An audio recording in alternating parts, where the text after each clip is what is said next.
Là, présentement, il y a un projet pour la mise en norme de l'alimentation en eau potable. Pouvez-vous nous en parler un peu? Oui, tout à fait. Écoutez, c'est comme un peu la dernière étape qu'on a au niveau de la mise en norme de l'eau potable. On avait eu le projet de Louisbourg. Tout le monde le sait avec les réservoirs à incendie. Le rue Boisbec, on a revu aussi.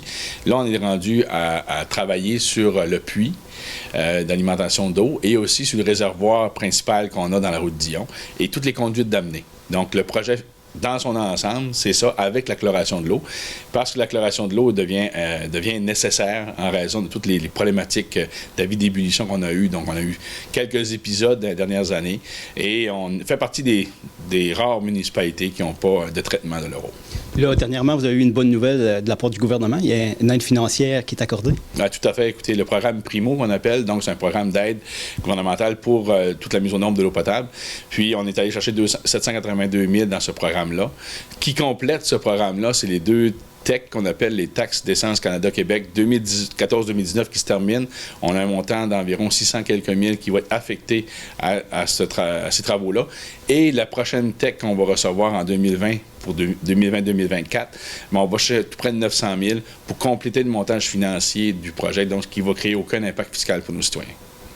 Et ça, c'est très bon. Tout à fait. C'est très rare qu'on peut arriver à réaliser ce genre de projet-là sans avoir de règlement d'emprunt d'impact fiscal pour les citoyens. Donc, je pense qu'on a fait un bon travail à ce niveau-là.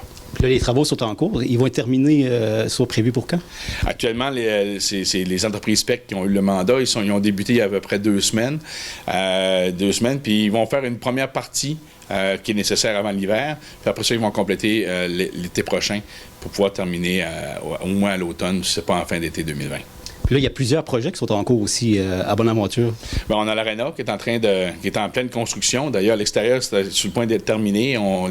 La firme LFG Onco est en train de finaliser l'extérieur pour arriver à travailler à l'intérieur par la suite, donc pour l'hiver. Puis, on a aussi au niveau de l'accès à la promenade par la rue Louisbourg, dans le projet toujours de la rue Louisbourg. Puis, on est en train de finaliser à ce niveau-là. Puis, on est en train de regarder aussi pour l'hôtel de ville. On attend des réponses du gouvernement pour faire une rénovation majeure au niveau de l'hôtel de ville. Puis pour l'aréna, elle va terminer quand? Date prévue mai 2020. D'accord. Donc, au printemps 2020, on devrait avoir une ouverture, une vérification, puis après ça, on va procéder à l'été, puis on va revenir à l'automne pour la saison 2020-2021. Puis là, y a-t-il d'autres projets qui sont prévus? Bien, il y en a plusieurs autres qu'on est en préparation. Il y avait la Pointe Beaubassin. On a fait une présentation aux citoyens du projet d'aménagement de la Pointe Beaubassin. Et il y a aussi tout le projet du camping municipal qui est un endroit qu'on doit absolument mettre à niveau, au niveau de l'électricité, à Réduc et l'égout. Il y a une partie de terrain qu'il faut qu'on revoie complètement. Mais là, on est en train de le moduler pour arriver à aller chercher du financement à ce niveau-là aussi. Mon rêve, c'est depuis 5 ans qu'on aurait dû le faire, mais on n'avait pas nécessairement de financement qui pouvait s'attacher.